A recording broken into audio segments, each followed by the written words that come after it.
नमस्कार दोस्तों, स्वागत है आपका हमारे चैनल अमेजिंग केमिस्ट्री वाला में। आज हम हमारे नए टॉपिक के साथ आए हैं दोस्तों, सिग्निफिकेंट फिगर, जो केमिस्ट्री का एक इंपॉर्टेंट टॉपिक है दोस्तों। सिग्निफिकेंट नंबर मीन्स क्या होता है, सार्थक अंक क्या होता है। वैसे तो हम यदि एक सामान्य कोई डेफिनेशन बनाएं तो वो होता है किसी भी संख्या में, कोई भी संख्या ले सकते हो आप, किसी भी संख्या में अर्थपूर्ण अंकों की संख्या को सार्थक अंक कहते हैं। अर्थपूर्ण का मतलब उसका कोई मतलब निकलना चाहिए, उसका कोई अर्थ होना चाहिए, उसका कोई महत्व होना चाहिए। कोई भी संख्या है, जैसे मान लीजिए मैं लिखता हूं 016, तो दोस्तों आप देख रहे हो इस 0 का क्या महत्व है, कोई महत्व नहीं, क्योंकि 016 बोलेंगे तो भी 16 है और यदि 16 बोलेंगे तो भी क्या है, 16 है। तो इस 0 को अपन सार्थक अंक नहीं कह सकते, एक निरर्थक अंक है। सार्थक अंक केवल दो हैं यहाँ पर, 1 और 6। समझ गए होंगे दोस्तों आप। दोबारा आप सुन लीजिए, कोई भी संख्या है हमारे पास, कोई भी अंक है, उसमें कोई भी अर्थपूर्ण अंक है, उनकी संख्या को ही हम सार्थक अंक कहते हैं। जैसे मैंने डेफिनेशन लिखी है दोस्तों, वे अर्थपूर्ण अंक जिनके द्वारा निश्चितता अंक को अंतिम अंक के रूप में लिखा जाता है। इसका अर्थ यह है कि कोई भी अर्थपूर्ण अंक ले लीजिए जिनमें निश्चितता अंक मतलब 1 और 6 एक निश्चित अंक है, को अंतिम अंक के रूप में लिखा जाता है। इनको एक अंतिम रूप में लिखा जाएगा, यानी कि 016 को हम क्या लिखेंगे दोस्तों, अंतिम रूप से 16 लिखेंगे। तो इन अंकों की संख्या 1 और 6 कितने अंक हो गए दोस्तों, 2। तो इन अंकों की संख्या को ही हम क्या बोलते हैं, सार्थक अंक कहते हैं। यानी कोई भी संख्या ले लीजिए दोस्तों, उनमें अर्थपूर्ण अंकों की संख्या को ही हम क्या कहते हैं, सार्थक अंक कहते हैं। दोस्तों ये जो टॉपिक है, ये टॉपिक बहुत इंपॉर्टेंट है। सार्थक अंक निकालने के हम नियम आगे पढ़ रहे हैं। इन नियमों को आप ध्यान से राइट करें, नोट डाउन करें, और दोबारा जब मैं ये वीडियो समाप्त हो जाए, मैं पढ़ा दूं, उसके बाद में एक बार वापस आप उसको देखिए और उसको राइट किए। कहीं प्रॉब्लम है तो एक बार वापस देखिए। जब तक हमारी प्रॉब्लम सॉल्व नहीं होगी तब तक हमारा टॉपिक तैयार नहीं होगा दोस्तों। और हम इसके लास्ट में क्वेश्चंस भी करेंगे, हमारे साथ बनिए रहिए। जब तक क्वेश्चन नहीं आएंगे दोस्तों तब तक हमारा टॉपिक तैयार नहीं होगा। तो हम टॉपिक के साथ साथ क्वेश्चन लेते हुए चलेंगे दोस्तों। आगे बढ़ते हैं दोस्तों, सार्थक अंक के नियम। तो दोस्तों पहला नियम है, सभी अशून्य अंक सार्थक होते हैं। इस चीज को आप समझिए। अशून्य अंक का मतलब ये शून्य के अलावा जो अंक बच गया 1 से 9 तक, 1 से 9 तक जो भी अंक बच गया, 1 2 3 4 5 6 7 8 9, ये सभी सार्थक अंक होते हैं दोस्तों। जैसे एग्जांपल मैं ले लूं 2 5 0, तो 2 5 0 में सार्थक अंक है दोस्तों 2 5, यानी कि 2 सार्थक अंक हुए, 2 और 1 5। इसी प्रकार से मैं लिख दूं दोस्तों 2500, तो इसमें भी 2 सार्थक अंक है दोस्तों। इसी प्रकार से मैं लिख दूं दोस्तों 100, तो इसमें एक ही सार्थक अंक है दोस्तों, ओनली 1। इस चीज को आप समझ गए होंगे। अशून्य अंक का मतलब होता है गैर शून्य अंक 1 से 9 तक, वो सभी सार्थक होते हैं दोस्तों। किसी भी अंक में यदि गैर शून्य अंक आ रहे हैं तो उनको सभी को हमें सार्थक अंक में गिनना है। अब आगे बढ़ते हैं दोस्तों। दूसरा, प्रथम सेल में अशून्य अंक से पहले आने वाले शून्य सार्थक अंक नहीं होते। प्रथम गैर शून्य अंक, गैर शून्य अंक, गैर का मतलब समझ गए आप। गैर अशून्य अंक का मतलब है कोई भी 1 से लेकर 9 तक, उससे पहले कोई शून्य आता है दोस्तों तो उसे हम सार्थक अंक नहीं मानते हैं। जैसे एग्जांपल 0 4 3 5, इसमें हम इस 0 को क्या नहीं मानेंगे दोस्तों, सार्थक अंक नहीं मानेंगे। इस अंक में 4 3 एंड 5 ये 3 सार्थक अंक है दोस्तों। इसी प्रकार से और एग्जांपल मैं लूं, जैसे मेरे पास लिखा हुआ है 0.0123, तो इसके अंदर ये वाला 0, ये वाला 0 सार्थक अंक नहीं है दोस्तों, केवल 1 2 3, यानी कि 3 सार्थक अंक है इसके अंदर। 0.013 में केवल और केवल 3 सार्थक अंक है, 1 2 एंड 3। तो सेकंड नियम आपको अच्छी तरह से समझ में आ गया होगा दोस्तों। हम तीसरे नियम में चलते हैं। 2 अशून्य अंकों के मध्य स्थित शून्य सार्थक होते हैं। 2 अशून्य अंकों के बीच में जितने भी शून्य आते हैं दोस्तों वो सभी सिग्निफिकेंट नंबर होते हैं। जैसे एग्जांपल में ले लूं 2005। तो दोस्तों इसमें ये भी गैर शून्य है, ये भी गैर शून्य है या अशून्य है। इन दोनों के बीच में जितने भी जीरो आ रहे हैं, 2 जीरो आ रहे हैं यहां पर, ये दोनों भी सार्थक अंक में गिने जाएंगे। यानी कि इस अंक के अंदर कितने सार्थक अंक दोस्तों? 1 2 3 4, यहां पर 4 सार्थक अंक हैं दोस्तों। 2005 यानी 4 सार्थक अंक हो गए। इसी प्रकार से अभी 2022 चल रहा है दोस्तों, तो इसमें कितने सार्थक अंक हैं?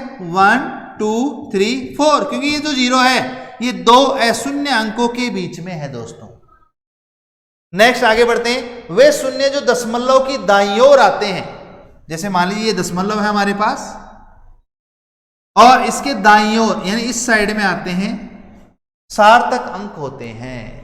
जैसे मान लीजिए यहां पर हमारे पास ऐसे लिखा हुआ है, तो इसको हम सार्थक अंक में गिनेंगे 1 2 3 5, यानी कि यहां पर सार्थक अंक कितने हैं दोस्तों? 4 हैं। कोई भी दशमलव के दाईं ओर जितने भी शून्य आते हैं वो सार्थक अंक में गिने जाते हैं। क्या ये सही कह रहा हूं मैं दोस्तों? इस दशमलव के बाद में कोई भी शून्य आ रहा है तो वो सार्थक अंक में गिना जाएगा। लेकिन यहां पर एक चीज और लिखी हुई है दोस्तों, अशून्य अंक से पहले आने वाले शून्य सार्थक अंक नहीं होते हैं। तो ये वाला पॉइंट यहां पर नोट करने का है कि ये गैर शून्य अंक है, इससे पहले जीरो आ रहा है, इसको नहीं गिनेंगे। यहां पर सार्थक अंक केवल और केवल 3 है, 1 2 एंड 5। नेक्स्ट आगे बढ़ते हैं दोस्तों। वस्तुओं की गिनती होने पर सार्थक अंक अनंत होते हैं। जैसे मैं लिख दूं 2 पेंसिल, 12 अंडे।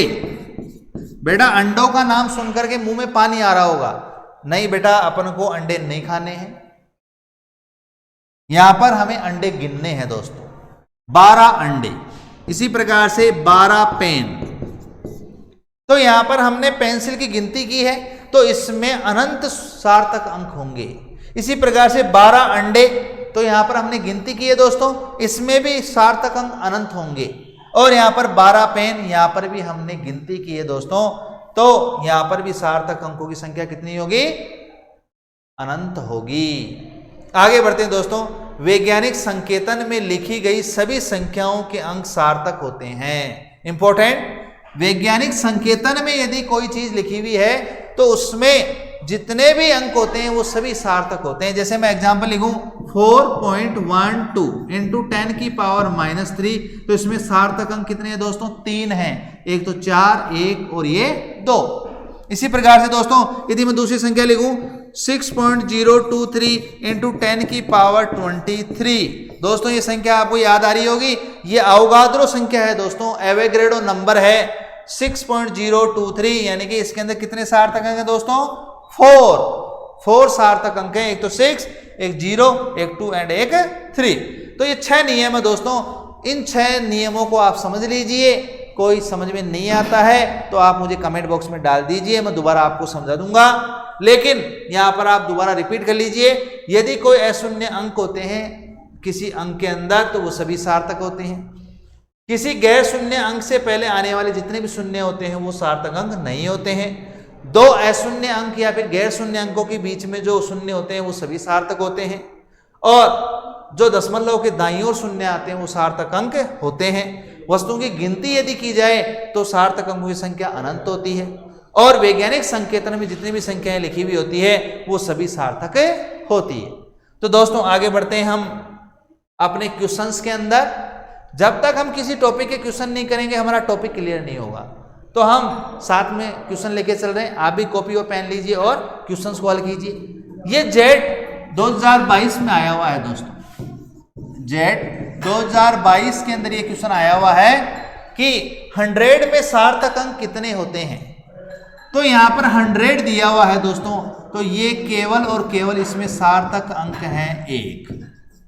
यहां पर केवल सार्थक अंक कितने हैं दोस्तों? 1 है। देखिए दोस्तों यदि इसमें 100 सेंटीमीटर लिखा हुआ होता तो मैं ये कहता कि इसमें 3 सार्थक अंक हैं। सिग्निफिकेंट नंबर कितने हैं दोस्तों? 3। और यदि मैं यहां पर 100 अंडे लिख देता दोस्तों तो यहां पर सार्थक अंक हो जाते इनफाइनाइट। यानी कि अनंत हो जाते हैं दोस्तों। तीनों चीज है यहां पर। यदि सीधा सीधा 100 दे रखा है तो सार्थक अंक 1 है, और यदि 100 सेंटीमीटर या 100 मीटर या 100 किलोमीटर यानी मापन के लिए कुछ दे रखा है तो इसके अंदर सिग्निफिकेंट नंबर सभी आएंगे, यानी कि 3 आएंगे। और यदि 100 अंडे दे रखे हैं, इसका मतलब गिनती हो रही है, तो इसके अंदर इनफाइनाइट यानी कि अनंत आएंगे दोस्तों। ये सवाल आपको अच्छे से समझ में आ गया होगा। आगे बढ़ते हैं दोस्तों। 1.00 इंटू 10 की पावर 2 के अंदर कितने सार्थक अंक हैं? तो ये वैज्ञानिक संकेतन है दोस्तों। इसके अंदर हम सार्थक अंक कितने बताएंगे दोस्तों? 1.00 है, तो यहां पर दशमलव के बाद में 0 आ रहा है। दशमलव के बाद में 0 आता है, वो कोई काम का नहीं, क्योंकि इसके आगे कोई गैर शून्य अंक भी नहीं है। इसका मतलब इसके अंदर कितने सार्थक अंक है दोस्तों? मात्र एक सार्थक अंक आएगा। नेक्स्ट आगे बढ़ते हैं दोस्तों। 2 पेंसिल में सार्थक अंक कितने हैं? तो यहां पर गिनती हो रही है दोस्तों। 2 पेंसिल लिखा हुआ है। 2 पेंसिल का मतलब पेंसिल की यहां पर गिनती हो रही है, इसका मतलब इसमें जो सार्थक अंक है वो अनंत है दोस्तों। नेक्स्ट बढ़ते हैं।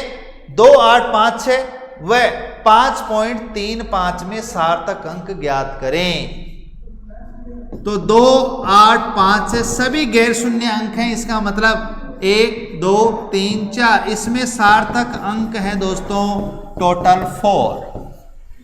और दूसरी संख्या है 5.35, इसमें कोई शून्य नहीं है दोस्तों। तो 1, 2, 3 यानी इसमें एस नंबर यानी सिग्निफिकेंट नंबर कितने हैं दोस्तों? 3। आगे दोस्तों 100 सेंटीमीटर में सार्थक अंक कितने हैं? तो अभी मैंने यहां पर बात की थी दोस्तों, पिछली स्लाइड के अंदर देखिए 100 सेंटीमीटर लिखा हुआ है, मापन के लिए हमने लिया है। तो इसमें ये जो शून्य भी हैं, ये शून्य भी सार्थक अंक में गिने जाएंगे, यानी कि 100 में सिग्निफिकेंट नंबर कितना है दोस्तों? 3 है। कब? जब 100 सेंटीमीटर मीटर किलोमीटर हो तब। यदि 100 लिखा हुआ होता तो ओनली 1 होता, और 100 सेंटीमीटर लिखा हुआ है, इसलिए यहां पर सिग्निफिकेंट नंबर 3 है। तो दोस्तों ये 5 क्वेश्चन मैंने करवाए हैं। आप भी अपनी बुक लीजिए, उसमें सार्थक अंकों के सवाल हल कीजिए। कोई सवाल समझ में नहीं आता है तो आप कमेंट बॉक्स में डालिए, मैं आपको दोबारा वीडियो बना करके समझाऊंगा। तो दोस्तों आज के लिए इतना ही। Thank you.